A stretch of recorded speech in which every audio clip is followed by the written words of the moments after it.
S 3 ವರ್ಷದ ಅವಧಿನಲ್ಲಿ ತಂದೆ ಕೂಡ ಆ ಕ್ಷೇತ್ರದ ಬಗ್ಗೆ ಅವ್ರದೇ ಆದಂತ ಕಾನ್ಸೆಪ್ಟ್ ಕೊಂಡಿರ್ತದೆ, ಗೊತ್ತಿರ್ತದೆ ಏನ್ ಗುರಿ ಇಟ್ಕೊಂಡಿದ್ರು ಅಂತ. ನೀವು ಹೇಳಿದ್ದೇನು ಮಾಡಿದ್ದೇನು ಅಂದಾಗ ಏನೇನ್ ಮಾಡಿದ್ರಿ ಅಂತ ಹೇಳಿದ್ರಿ.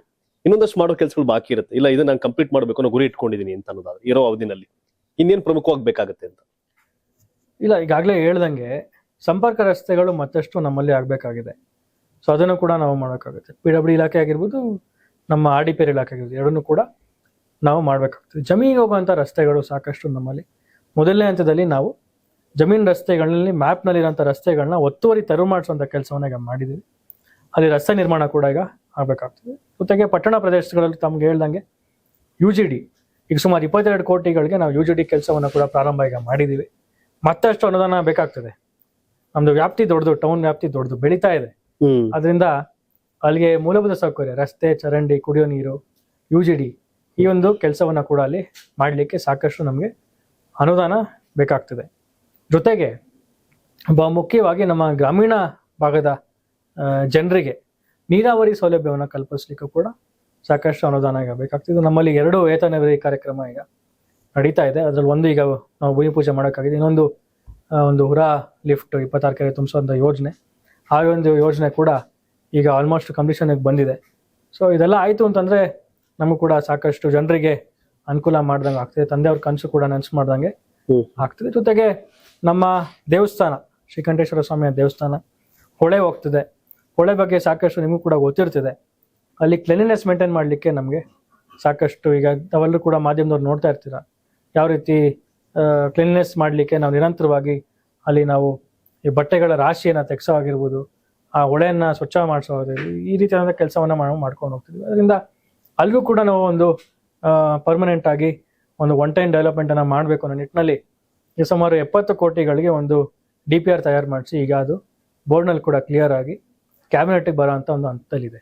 ರಿವರ್ ಫ್ರಂಟ್ ಡೆವಲಪ್ಮೆಂಟ್ನಲ್ಲಿ ನಾವು ನಮ್ಮ ಹೊಳೆಯ ಪ್ರದೇಶ ಏನಿದೆ ಅದನ್ನು ಅಭಿವೃದ್ಧಿ ಮಾಡಲಿಕ್ಕೆ ಮತ್ತು ಏನು ಸ್ವಚ್ಛತೆನ ಕಾಪಾಡಲಿಕ್ಕೆ ಯಾವ ರೀತಿ ನಾವು ಕ್ರಮವನ್ನು ತಗೊಂಡು ಆ ಒಂದು ಕಾಮಗಾರಿ ಕೂಡ ಈಗ ಕ್ಯಾಬಿನೆಟ್ಗೆ ಬರೋಂಥ ಹಂತದಲ್ಲಿ. ಜೊತೆಗೆ ಒಂದು ವೇರನ್ನು ನಿರ್ಮಾಣ ಮಾಡಲಿಕ್ಕೆ ಏನು ನಮ್ಮ ಹೊಳೆ ಹೋಗ್ತಿದೆ, ಆ ಹೊಳೆಯ ಪ್ರಭಾವ ಏನಿರುತ್ತೆ ಅದನ್ನು ನಾವು ಕಂಟ್ರೋಲ್ ಮಾಡಲಿಕ್ಕೆ ಆಗಿರ್ಬೋದು, ಒಂದು ಸ್ನಾನಘಟ್ಟದ ನಿರ್ಮಾಣವನ್ನು ಮಾಡಿ ಮತ್ತಷ್ಟು ಸುಗಮವಾಗಿ ನೀರನ್ನು ಸಾಗಿಸ್ಲಿಕ್ಕೆ ನಾವು ಆ ಒಂದು ಕೆಲಸವನ್ನು ಕೂಡ ಕೈಗೆತ್ಕೊಂಡು ಸುಮಾರು 15 ಕೋಟಿ ರೂಪಾಯಿ ಸಿದ್ದರಾಮಯ್ಯ ಸಾಹೇಬರ ಕೊನೆ ಕ್ಯಾಬಿನೆಟ್ನಲ್ಲಿ ನಮಗೆ ಅವರು ಕೊಟ್ಟಿರೋಂಥದ್ದು, ಅದು ಕೂಡ ಈಗ ಟೆಂಡರ್ಗೆ ಹೋಗ್ತದೆ. ಅದರಿಂದ ಇಂಥ ಹಲವಾರು ಯೋಜನೆಗಳು ಈಗ ನಡೀತಾ ಇದೆ.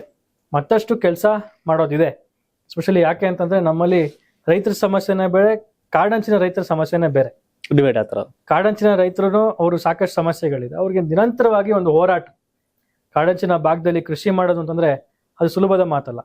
ಅವರು ದಿನನಿತ್ಯ ಜಮೀನಿನಲ್ಲಿ ಒಂದು ಅಟ್ಟದ ಮೇಲೆ ಕೂತ್ಕೊಂಡು, ಅಟ್ನಿ ಅಂತ ಕೂತ್ಕೊಂಡು ಅಲ್ಲಿ ಅವರು ಭಯದ ವಾತಾವರಣದಲ್ಲಿ ಅವ್ರು ಕೃಷಿಯನ್ನ ಮಾಡೋಂಥದ್ದು. ಯಾವಾಗ ಯಾವ ಸಂದರ್ಭದಲ್ಲಿ ಆನೆಗಳು ಬರ್ತದೋ, ಹುಲಿ ಬರ್ತದೋ, ಚಿರತೆ ಬರ್ತದೋ ಅನ್ನೋದು ಅವ್ರಿಗೆ ಗೊತ್ತಾಗೋದಿಲ್ಲ. ಅದರಿಂದ ಅಂಥ ಒಂದು ಸನ್ನಿವೇಶದಲ್ಲಿ ನಮ್ಮಲ್ಲಿ 2 ರೇಂಜ್ ಬರ್ತದೆ. ಎಡಿಯಾಲ ಮತ್ತು ನಂಜನಗೂಡು ರೇಂಜ್ ಬರುತ್ತೆ. ಒಂದು ಓಂಕಾರ ರೇಂಜು, ಅದು ಗುಂಡ್ಲುಪೇಟೆ ಬಂದ್ರೂ ಟೆರಿಟರಿ ಸ್ವಲ್ಪ ನಮಗೂ ಕೂಡ ಸೇರ್ತದೆ.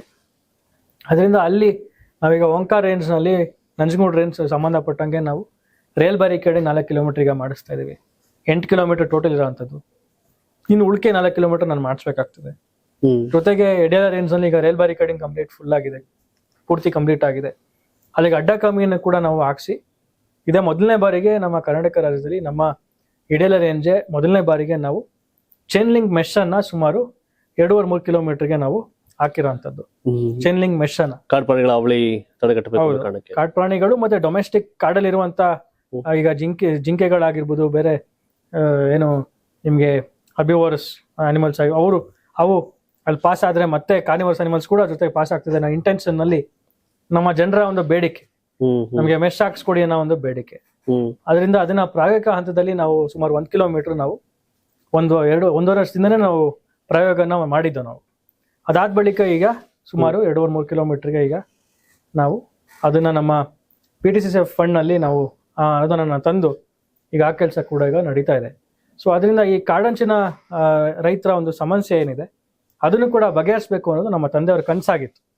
ಅವ್ರವ್ರಿಗೆ ಮಾತನ್ನ ಕೂಡ ಕೊಟ್ಟಿದ್ರು. ಇಲ್ಲಿ ಒಂದು ಮಾಡೆಲ್ ರೀತಿಯಲ್ಲಿ ನಾವು ಕೆಲಸವನ್ನ ಮಾಡಿ ಬೇರೆ ಬೇರೆ ಜಿಲ್ಲೆಗಳಿಂದ ಬಂದು ನೋಡೋ ಅಂತ ಬಂದು ನೋಡ್ಬೇಕು ಈ ರೀತಿಯಾದಂಥ ಕೆಲಸಗಳಿಲ್ಲ ಆಗ್ತಿದೆ ನನ್ನ ನಿಟ್ಟಿನಲ್ಲಿ ಮಾಡಬೇಕು ಅನ್ನೋದು ಅವ್ರಿಗೆ ಒಂದು ಆಸಕ್ತಿ ಇತ್ತು.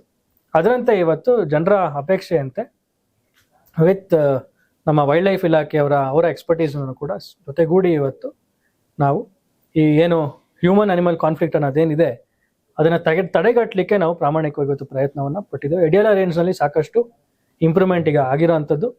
ನಮ್ಮ ನಂಜನಗೂಡು ಟೆರಿಟೋರಿಯಲ್ ಲಿಮಿಟ್ಸ್ ಬರ್ತದೆ, ಅದರಿಂದ ನಮ್ಮ ಓಂಕಾರಲ್ಲಿ ನಾವು ಆಕ್ಷನ್ ತಗೊಂಡ್ರೆ ಟೆರಿಟೋರಿಯಲ್ ಲಿಮಿಟ್ಸ್ ನಮ್ಗೆ ಕಂಟ್ರೋಲ್ ಸಿಗುತ್ತೆ. ಅದರಿಂದ ಆ ಒಂದು ಭಾಗಕ್ಕೂ ಕೂಡ ಈಗ ನಾವು ರೈಲ್ ಬ್ಯಾರಿಕೇಡನ್ನ ಮಾಡಿ ಮುಂದಿನ ಹಂತದಲ್ಲಿ ಯಾವ ರೀತಿ ನಾವು ಮತ್ತಷ್ಟು ಅನುದಾನವನ್ನು ತಂದು ಅದನ್ನ ಆ ಏರಿಯಾವನ್ನು ಮತ್ತಷ್ಟು ಅಭಿವೃದ್ಧಿ ಮಾಡಿ ನಾವು ಯಾವ ರೀತಿ ಒಂದು ಕಾನ್ಫ್ಲಿಕ್ಟನ್ನು ತಡೆ ಕಟ್ಬೋದು ಅನ್ನೋದ್ರ ಬಗ್ಗೆ ಈಗ ಚಿಂತನೆ ನಾವು ಮಾಡ್ತಿದ್ದೇವೆ. ಖಂಡಿತವಾಗಿಯೂ ನನ್ನ ಅವಧಿನಲ್ಲಿ ಒಂದು ಶಾಶ್ವತವಾದಂಥ ಪರಿಹಾರವನ್ನು ಕಂಡುಹಿಡಿಯೋದಕ್ಕೆ ನಾನು ಕೂಡ ಪ್ರಾಮಾಣಿಕವಾಗಿ ಪ್ರಯತ್ನವನ್ನು ಪಡ್ತೀನಿ.